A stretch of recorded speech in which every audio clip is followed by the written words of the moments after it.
Saya dulu Muslim. Saya Muslim dan ya. saya memiliki misi waktu itu, di mana misi saya adalah meluruskan orang-orang yang kafir. Ya, shalom sahabat layar renungan, selamat berjumpa kembali. Kali ini sesuai dengan cuplikan video di depan, kita akan mendengarkan kesaksian yang sangat luar biasa dari Pak Purwoko yang telah menerima dan percaya kepada Tuhan Yesus, yang awalnya ingin mengislamkan seluruh orang-orang Kristen yang dianggapnya sebagai orang kafir, tetapi beliau malah ditangkap oleh Tuhan Yesus. Seperti apa kisah kesaksiannya? Kita akan menyimak video selengkapnya berikut ini. Halo Bapak, gimana kabarnya? Hai, puji Tuhan, baik. Puji Tuhan baik ya Pak ya. Boleh kenalan dulu ke teman-teman semua. Oke, baik. Perkenalkan, nama saya Purwoko Cahyo Nugroho. Saya akrab dipanggil Mas Pur kalau di GKI Soyudan. Mas Pur. Iya. Baik. Kok ini ya, Pak, namanya memang sengaja Purwoko Cahyo Nugroho, emang OO semua ya? Iya. Orang tuanya ini suka puisi atau berima? Mau berima? Memang OO. almarhum bapak saya kan juga kental lah. OO. Almarhum bapak saya kan juga kental lah dengan apa tradisi Jawa ya.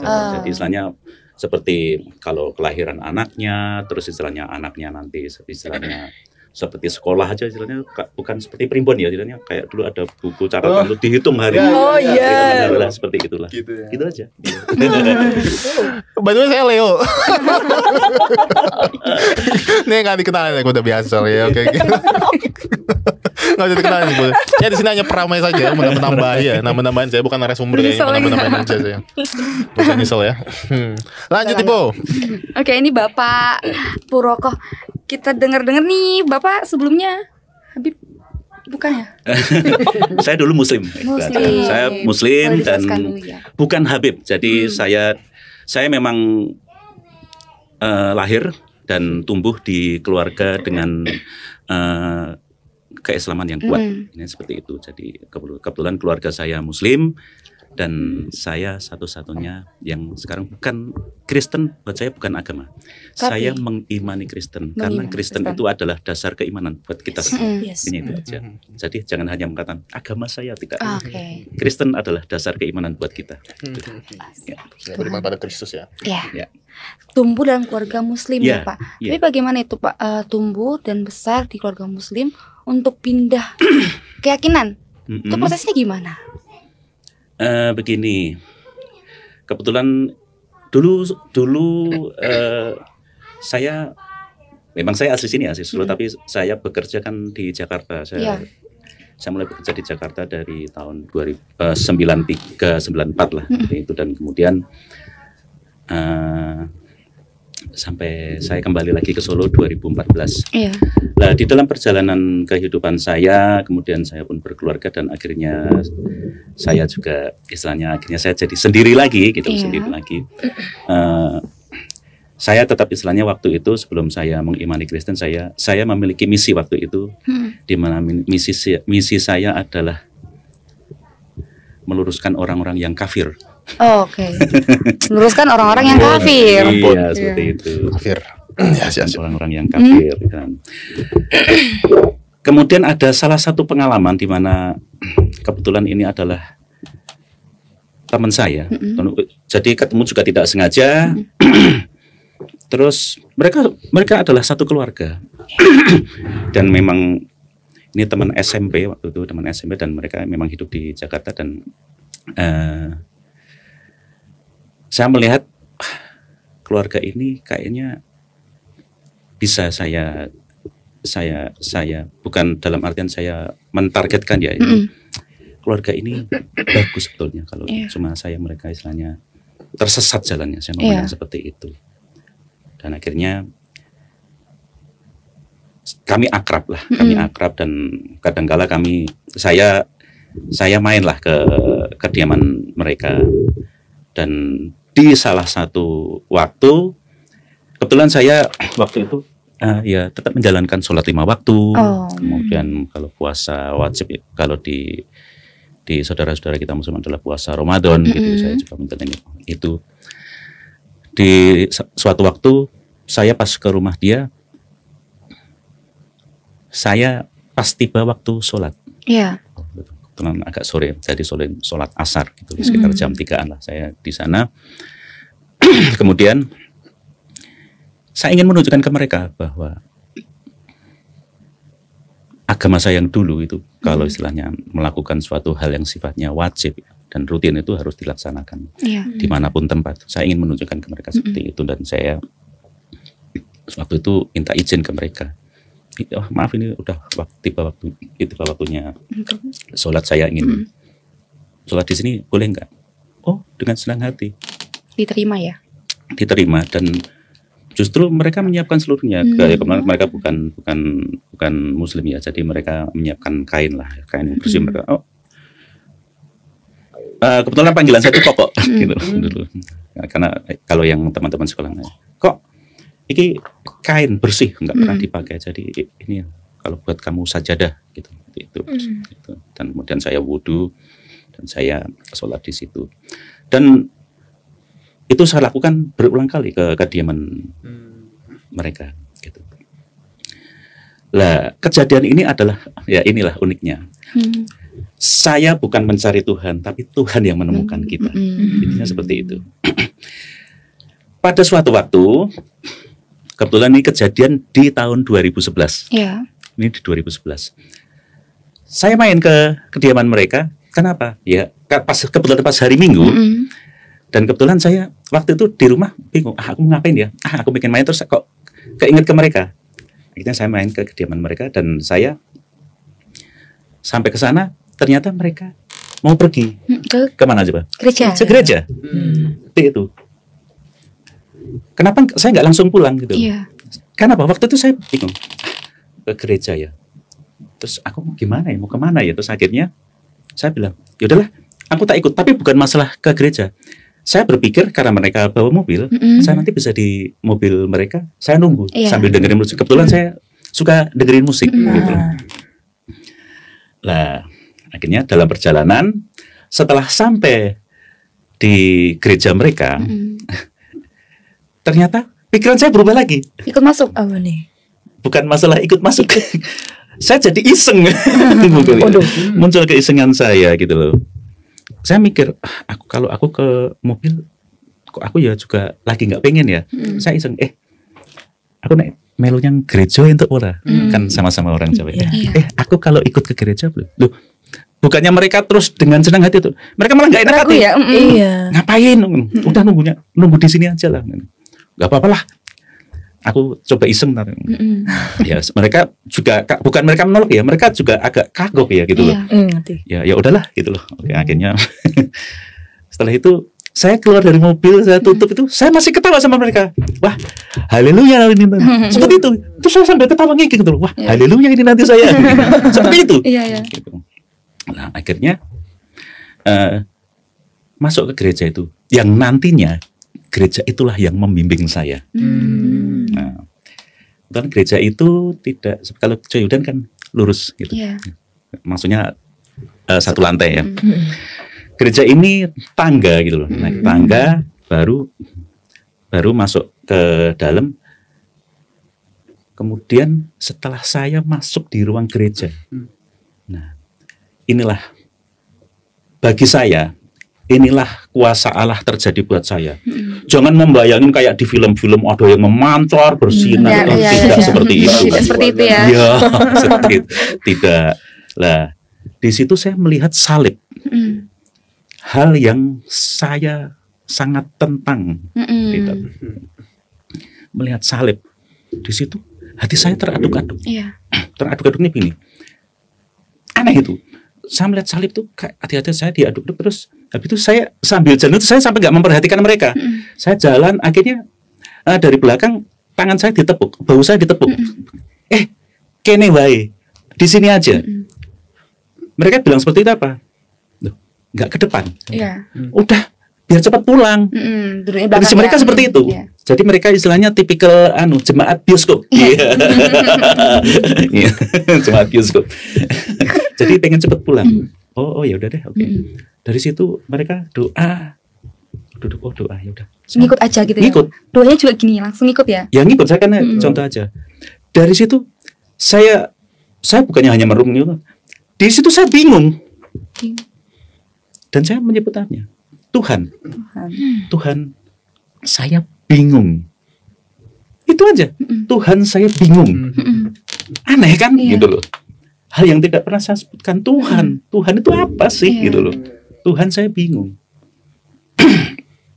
Setelah itu berjalan, ya seperti kalau kita sesuai liturgi prosesi ibadah, jalan, berdiri, nyanyi, ikut nyanyi saya. Di situ ada saya tidak hafal lagunya, tapi hanya ada yang nyebut Yesus. Saya juga nyebut Yesus. Hal yang sebelumnya saya tidak pernah lakukan itu. Lah kemudian kejadian yang benar-benar buat saya fenomenal yang kedua kalinya setelah tadi yang istilahnya hati saya campur aduk. Pada saat, ya kalau sekarang saya tahu namanya doa pengakuan dosa. Ingat siapa yang mendoakan? Pendeta. Orang yang paling saya benci dalam hidup saya. Kenapa? Waktu itu saya benci karena pendeta adalah orang yang paling bodoh yang mengajarkan umat-umatnya Tuhannya adalah 3. Seperti itu. Dari situ saya menangis. Dia doa, nangis. Setelah selesai, teman saya yang bingung. Kamu kenapa ngeluarin tisu? Jadi mereka jadi nggak enak hati sama yang lainnya. Kamu kenapa? Aku nggak tahu. Nangis itu saya. Nah setelah itu sampai selesai ibadah ya tidak ada kejadian apapun. Istilahnya tidak ada hal-hal yang lain itu. Dan setelah itu ya seperti biasanya kalau umpamanya saya dolan ke kediaman mereka, kan kita memang dolan main ke mall, makan ya sudah nggak ada kejadian apapun. Dan setiba saya di rumah, saya jadi orang bingung.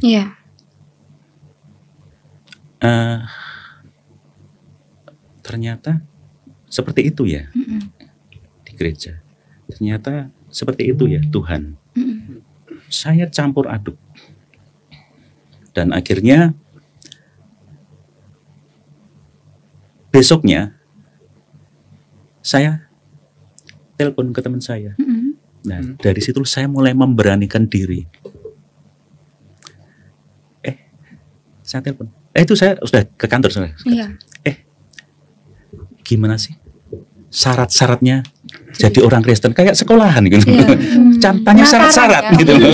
Gitu. Gimana sih syarat-syaratnya jadi orang Kristen? KTP. Gitu. KTP. Ijazah terakhir. Nah, dari situ apakah teman saya terus langsung girang? Tidak. Teman saya malah bingung. Ragu. Pertama dia bingung dengan permintaan saya, terus yang kedua justru dia takut. Aduh, maaf ya kok gara-gara kemarin aku ngizinin kamu ke gereja, jadi aku jadi mempengaruhi imanmu. Maaf ya kok ya. Udah kamu tenangkan dirimu, kowe sholato, kamu sholatlah. Malah dia seperti itu. Itulah yang akhirnya hari saya telepon antara 3-4 kali ke teman saya menanyakan hal yang sama seperti itu, dan saya merasa teman saya menghindar jadinya. Dan akhirnya jadi dari tadi yang hari Minggu sampai nanti ketemu hari Minggu lagi. Lah sebelum hari Minggu itu akhirnya teman saya memutuskan, kalau kamu teleponnya menanyakan hal itu, kamu tolong jangan telepon saya. Teman saya sampai memutuskan seperti itu. Dan akhirnya saya bingung. Kemudian pada hari Minggunya dalam kebingungan saya akhirnya datang ke gereja yang waktu pertama kali itu. Di hari Minggu? Hari Minggu berikutnya. Saya datang ke situ, duduk. Pertamanya waktu masuk saya dibagikan disalamin, ya sebenarnya majelis lah kalau belum tahu disalamin. Terus saya dikasih buku. Kalau dulu saya dikasih buku, tahu apa? Yang maksudnya buku. Warta. Gitu. Wah, dikasih buku, saya terima. Gitu. udah ngikutin proses, ngikutin ibadah lah seperti biasanya. Dan warta yang saya sebut buku itu akhirnya saya simpan di tas dan saya baca kelas sampai rumah, diam-diam, oh isinya ini itu. Dari situ saya ketemu apa alamat gereja, nomor telepon kantor gereja.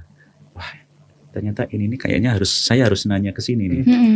Lah, sama juga sama seperti tadi waktu saya menghubungi teman saya juga telepon. Setelah saya sampai kantor, saya telepon kantor gereja itu. Sama yang waktu saya tanyakan juga ke teman saya. Kebetulan yang angkat bapak-bapak, dan akhirnya setelah saya akrab kemudian di gereja itu namanya Pak Kelvin. Pak Kelvin. Nah, itu adalah kepala kantor gerejanya di gereja itu. Di telepon saya nanya, Pak, saya orang Muslim. Saya mau nanya, Pak, syarat-syarat jadi orang Kristen apa sih? Gitu. Sama, tetap nanya syarat-syarat. Gitu. Agak tercekat juga sih waktu itu. Pak, jadi mungkin dia bingung juga. Bisa diulangin, Pak, gimana, Pak? Terus saya sebutkan nama saya Purwoko. Saya orang Muslim, Pak. Saya mau nanya bagaimana syarat-syaratnya menjadi orang Kristen. Akhirnya kebetulan waktu itu kan hari Senin, karena ya dapat itu yang warta itu kan hari Senin kan. Hari Senin, akhirnya beliau membalas saya, Pak, kalau itu Bapak nanti datang saja hari Rabu. Nanti Bapak ke kantor gereja, nanti kebetulan ada pendetanya. Oh ya, baik. Akhirnya pada hari Rabu itu saya datang ke kantor gereja sekitar jam 10, jam 11 pagi lah. Di situ ketemu sama satpam di situ. Ya Pak, saya mau ke kantor gereja. Saya orang Muslim, Pak. Saya mau nanya syarat-syarat jadi orang Kristen seperti apa. Selalu itu saya ulangi itu. Bapak itu satpam itu antarkan saya ke kantor gereja dan ketemu sama yang namanya Pak Kelvin itu. Dari situ saya disuruh ngisi.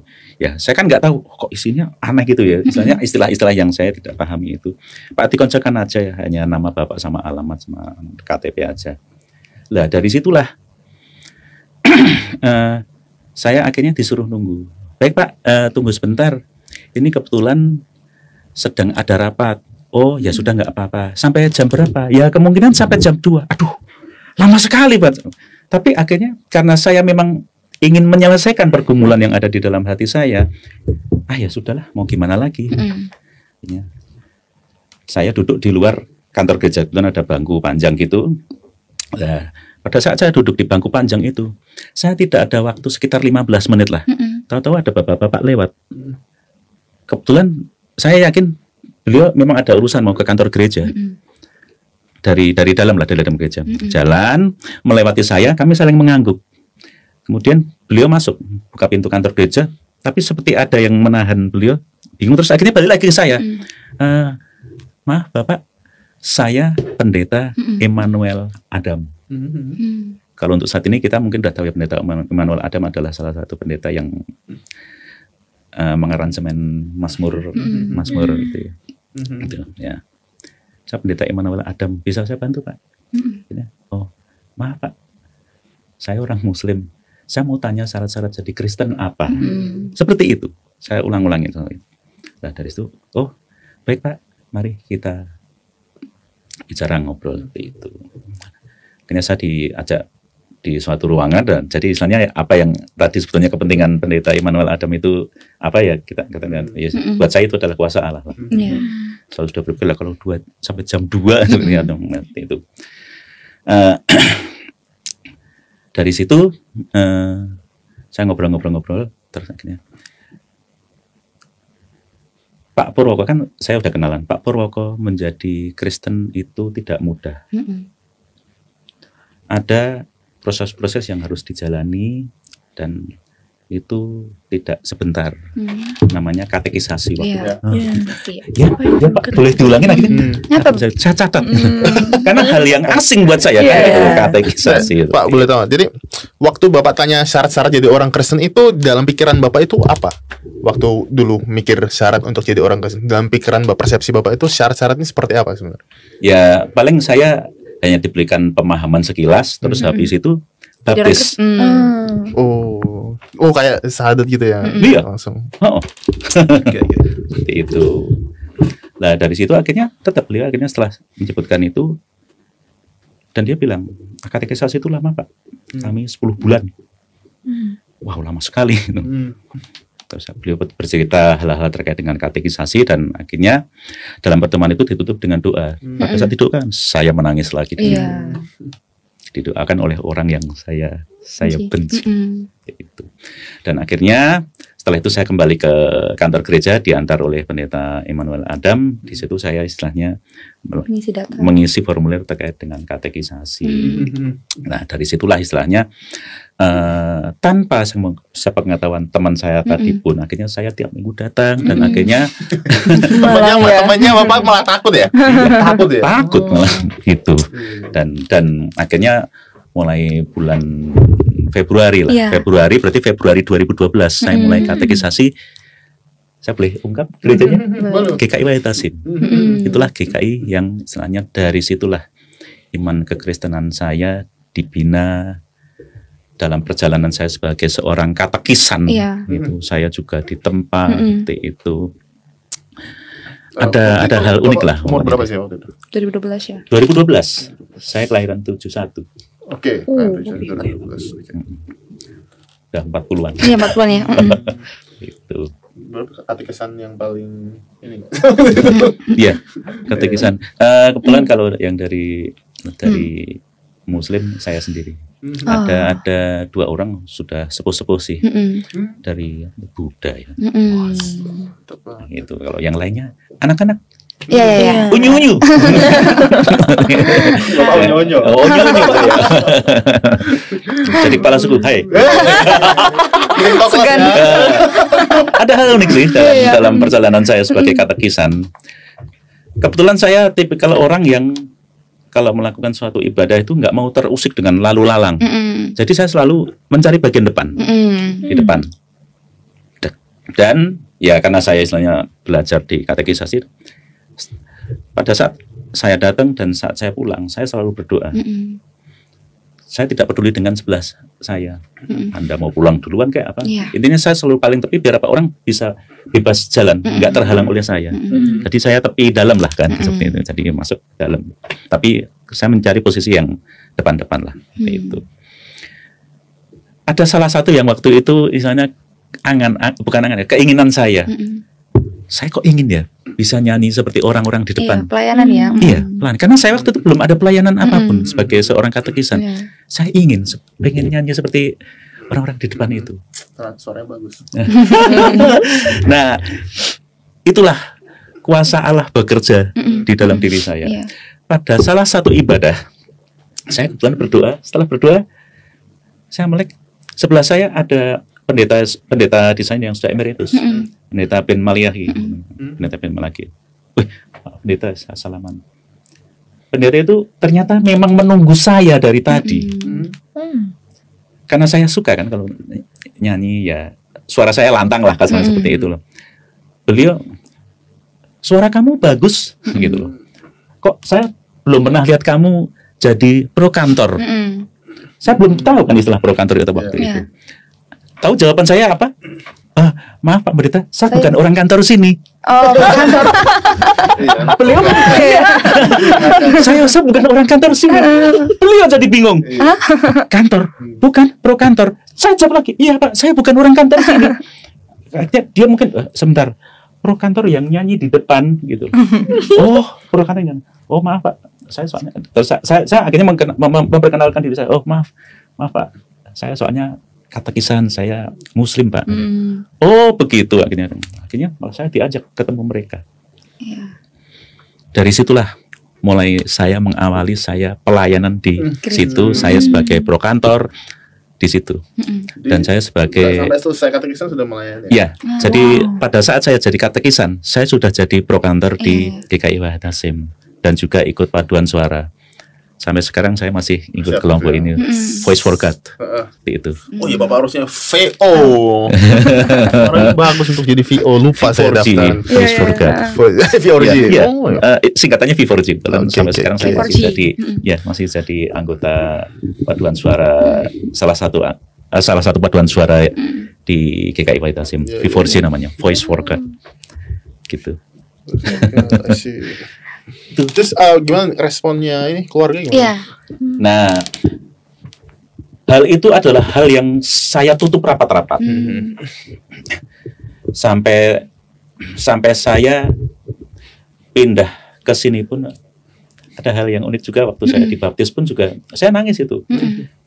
Ikut Tuhan Yesus. Biasa banget gitu loh kalau buat kita yang lagu itu lagi. Saya sampai nangis. Saya sampai nggak bisa nyanyi. Waktu latihan enak-enak saja. Jadi karena nyanyinya di depan lagi. Iya. Nyanyi di depan. Jadi yang nyanyi para yang baptisan ya, para yang baptisan. Nyanyi hanya diiringin gitar. Saya ada sih rekamannya. Nangis itu saya sampai nggak bisa nyanyi. Dan salah satu hal yang saya nangis juga waktu itu, kalau yang dibaptis ada keluarganya. Saya tidak sendiri ya. Keluarga dari kebetulan yang keluarga teman saya, yang teman saya itu sama keluarganya nggak bisa. Jadi ada yang mewakili dari keluarga mereka datang. Saya sampai nangis loh. Ada Leo. Saya serahkan seperti kayak bunga itu kayak serahkan bunga. Sama di situ ada ayat hafalan. Kebetulan kan pada waktu percakapan sebelum baptisan kan ada saya ditanya ayat hafalan kamu apa gitu loh. Kebetulan saya ambilnya dari Yohanes 14 ayat 6 gitu kan. Apa 14 ayat 6? Boleh disebutkan, Pak?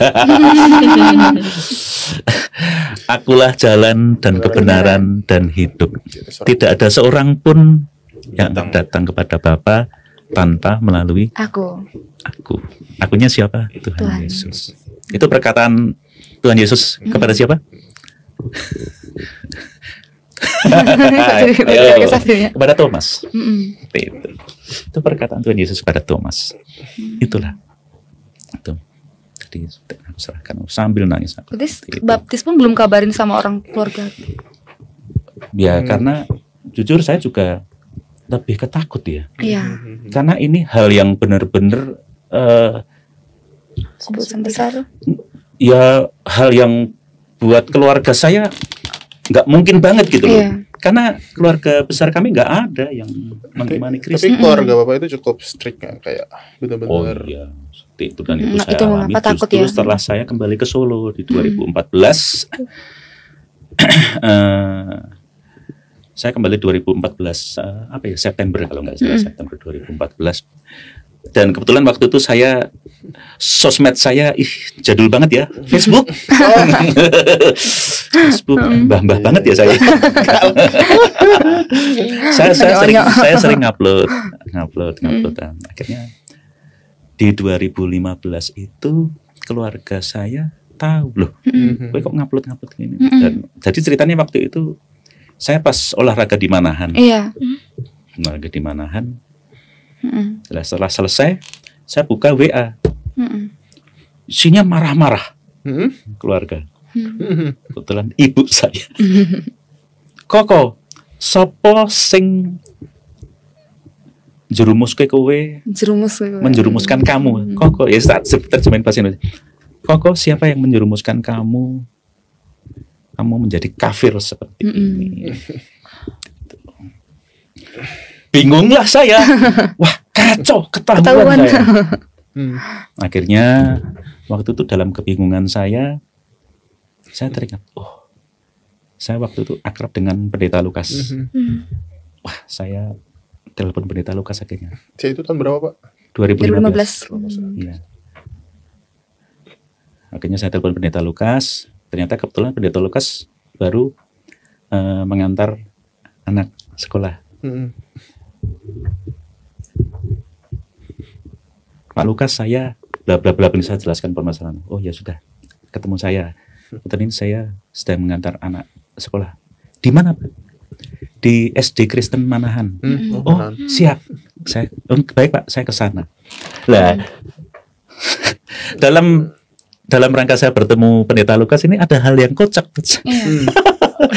Saya memang di SD Kristen Manahan. Akhirnya saya ke SD Kristen Manahan yang di sebelah GKJ Manahan. Pak, saya sudah di kantin.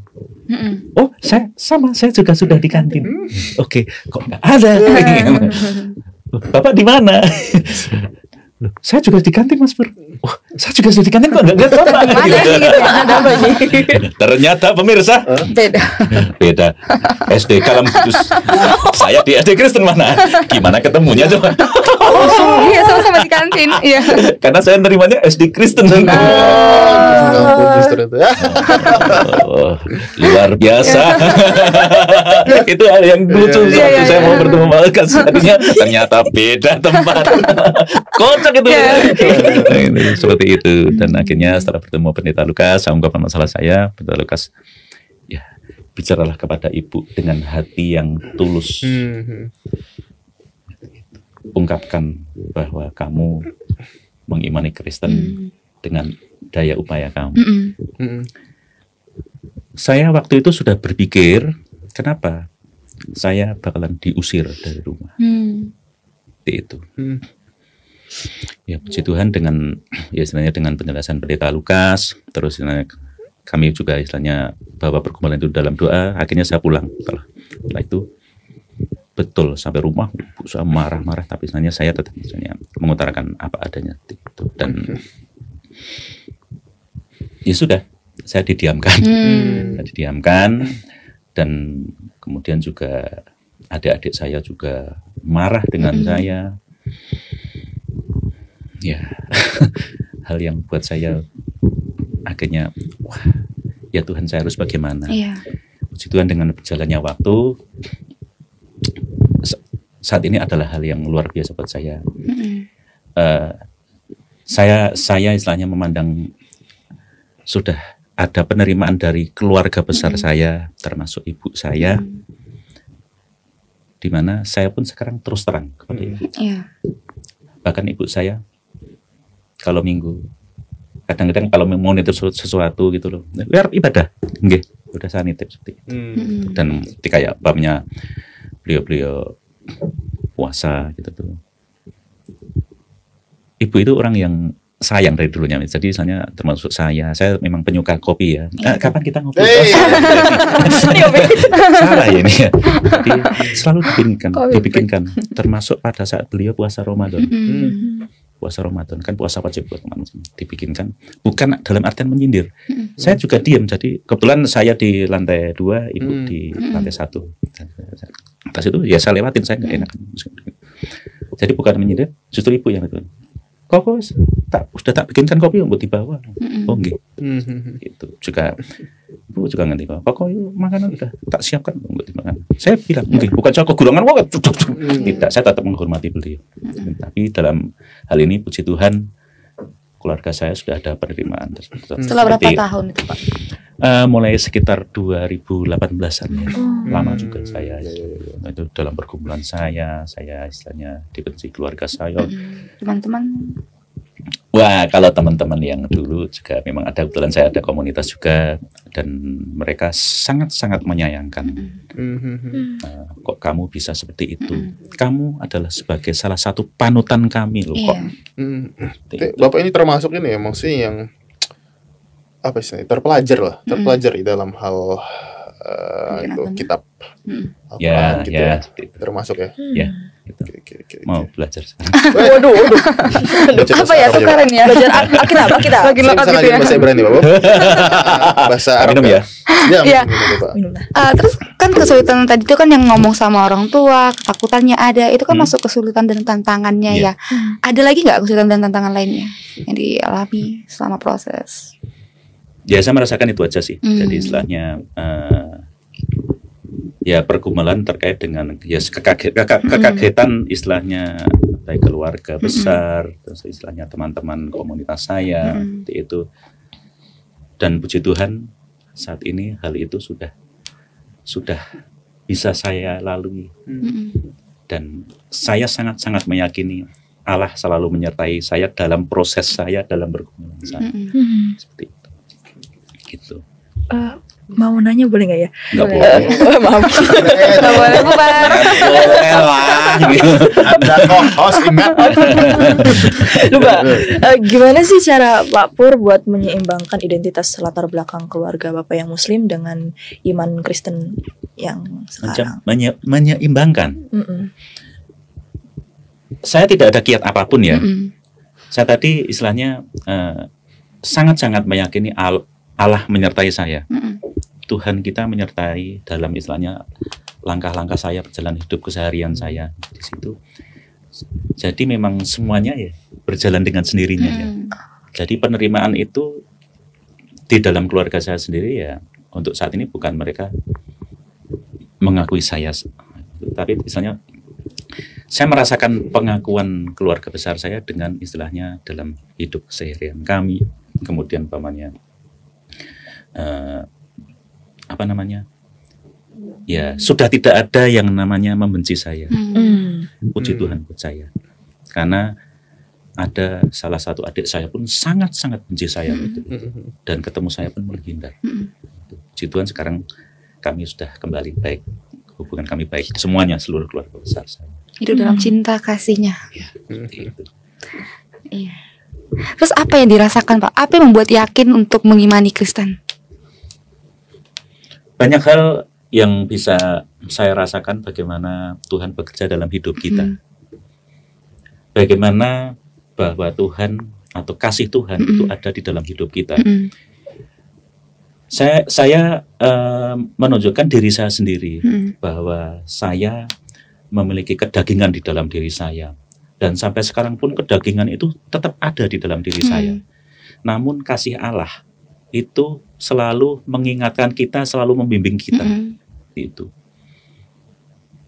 Ya banyak hal sih istilahnya seperti kemarahan, terus istilahnya kedegilan kita, kedegilan saya lah.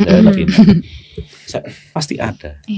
Namun ada momen di mana Allah menunjukkan kuasanya, mengarahkan saya terkait dengan hal itu, dan akhirnya saya menyadari, oh iya ya, kemarin saya begini. Enggak langsung seketika hari itu atau besok, tapi dengan berjalannya waktu, oh iya ya.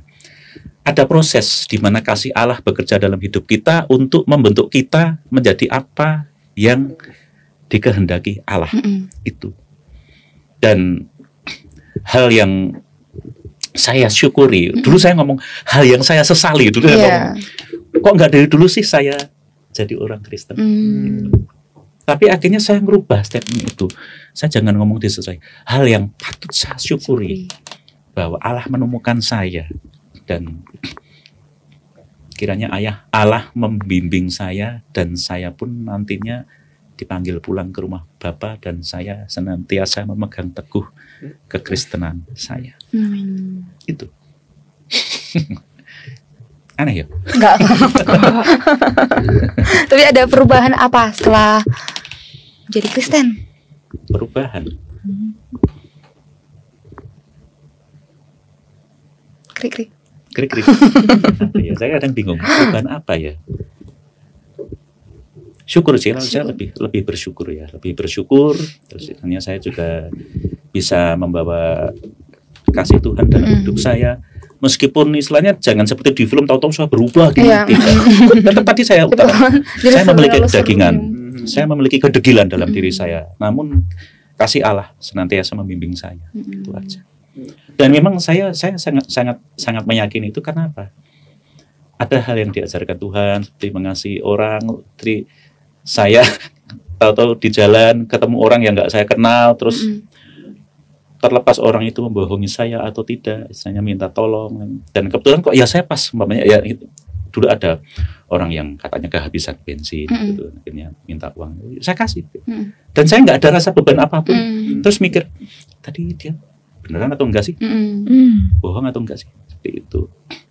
Dan apa ya, dulu saya orang yang sangat temperamen, ya puji Tuhan itu jauh terkikis dengan kasih Tuhan. Betul. Hal yang ini ya, kebetulan ini ada salah satu kejadian unik. Kebetulan masih di Jakarta waktu itu di saat saya sebagai katekisan. Kebetulan saya bawa sepeda motor. Tahu nggak? Saya kesenggol apa? Badan bus. Jadi saya pas ikuti bus itu terlalu naik, saya kesenggol. Itu kalau dulu mungkin saya bisa marah, saya makin saya hajar itu. Tahu nggak? Gampang naik darah. Tahu kemarah, ada rasa kesal dulu, kesal banget. Tahu marah saya tuh hilang. Tahu nggak? Setelah itu saya apa? Nangis. Nggak habis pikir itu saya. Kalau sekarang pun saya nginget-nginget, gimana ya? betul. Itu pada saat proses saya sebagai katekisat, saya ingat banget seperti itu. Kemudian ada hal di mana istilahnya, nah ini, yakinlah kamu pada Tuhan Allahmu. Ini ditunjukkan saya pada saat waktu itu anak saya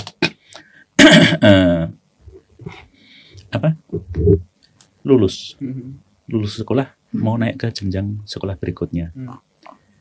Saya berdoa kepada Tuhan, tapi hati saya berbeda dengan apa yang saya ucapkan dari mulut bibir saya. Terima kasih ya Tuhan atas berkat-Mu. Engkau berikan nilai kepada anakku, nilai yang baik kepada anakku. Apa sebetulnya doa? Kenapa saya bilang itu bertentangan? Saya sebetulnya ada hati saya, kok cuma segitu sih nilainya Tuhan? Jadi waktu itu pas kebetulan ada perubahan namanya misalnya program studi apa gitu. Jadi anggap saja seharusnya nilainya tuh, anak saya kebetulan pintar anak. Jadi nilainya itu selalu 9. Nah itu hanya setelah ditotal semuanya hanya 8, kok hanya segitu. Lah ternyata selang seminggu itu anak saya cerita. Dia cerita bahwa dia adalah lulusan dengan nilai terbaik. Tahu nggak? Apakah saya girang? Iya, saya girang. Tapi habis itu, kebetulan saya jatuh. Kebetulan kan telepon aja. Kebetulan kami waktu itu udah bisa, ya mohon maaf ya. Saya di kamar saya jatuh berlutut. Saya nangis di situ. Saya minta ampun pada Tuhan. Ya Tuhan, ampunkan saya. Saya berdoa, namun saya tidak sesuai dengan apa yang saya ucapkan. Jadi sebetulnya waktu itu saya tidak bersyukur, tapi saya ngeluh pada Tuhan, komplain nggak kesalahannya seperti itu. Jadi dengan suatu peristiwa Allah membuktikan saya, inilah aku punya kuasa terhadap hidup kamu.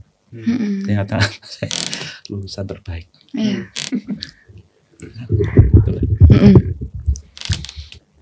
Udah. Terus kan ini kan Pak Purwoko kan pindah ke Kristen. Kalau sekarang kan lagi rame-ramenya itu yang Kristen nih pindah ke agama Pak Purwoko sebelumnya. Yang mualaf gitu ya. Itu ada pandangan atau gimana sih menurut mualaf? Purwoko. Mualaf itu apa sih kalau menurut kamu? Perpindahan keyakinan dari Kristen ke Muslim? Ya itu sebetulnya pemahaman awam ya sebenarnya. Kalau di artinya mualaf itu kan sebetulnya itu panjang sih. Mualafah qulubuhum. Artinya hati yang dilembutkan. Artinya itu loh. Mualaf itu. Ya memang kalau di sini kan mualaf itu lebih ke pindah dari agama lain ke Muslim seperti itu. Ya itu hak mereka sih kalau buat saya ya. Saya juga tidak akan bicara wah saya prihatin. Justru di sini adalah Allah menunjukkan ke saya dengan fenomena-fenomena seperti itu. Allah menunjukkan ke saya bahwa Purwoko, aku yang menemukan kamu. Purwoko, aku mengasihimu. Saya lebih seperti itu saja. Jadi kalau ada fenomena-fenomena terkait dengan hal-hal seperti itu ya itu hak mereka. Namun ingatlah apa yang kamu imani. Ingatlah apa yang menjadi dasar di dalam hidup kamu. Itu. Jadi bukan hanya sekedar identitas aja betul. gitu ya. Makanya mengapa saya tadi di awal bicara bahwa Kristen itu bukan agama, bukan hanya agama buat saya, namun adalah dasar keimanan saya. Puji Tuhan, saya mengimani Kristen dan kiranya Allah senantiasa menjaga saya, membimbing saya, dan kiranya pada saat saya kembali nanti ke rumah Bapa, saya istilahnya membawa teguh kekristenan saya. Gitu. Oke. Ada lagi yang mau disampaikan Pak Purwoko buat teman-teman lainnya mungkin? Sampaikan apa ya? Closing statement maybe ya. Closing statement. Kalau terkait dengan statement saya sangat menyukuri dan patut ini menjadi suatu hal yang menjadi penuntun dalam hidup saya dan kiranya dalam kekristenan ini saya selalu bisa ditempa. Saya selalu menjadi orang yang bisa mengasihi baik untuk diri saya maupun sesama, dan setiap kedagingan saya, setiap kedegilan saya selalu ada kasih Allah yang menuntun saya dan memperbaiki diri saya. Dan kiranya dasar Kristen sebagai dasar keimanan saya senantiasa membimbing dan menuntun dalam hidup saya sampai akhir nanti. Puji Tuhan. Ya, puji Tuhan.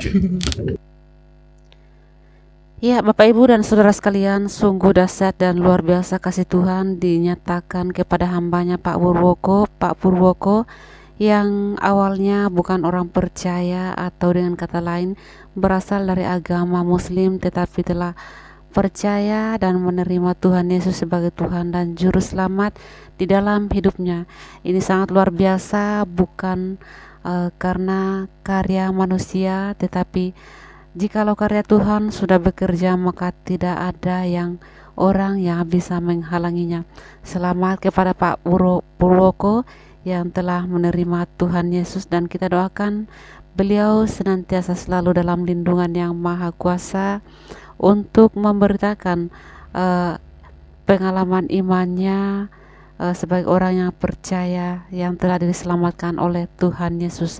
Silakan di-share video ini jika bermanfaat, biar semakin banyak orang yang terberkati dan mengenal siapa itu Tuhan Yesus. Semoga bermanfaat dan sampai jumpa.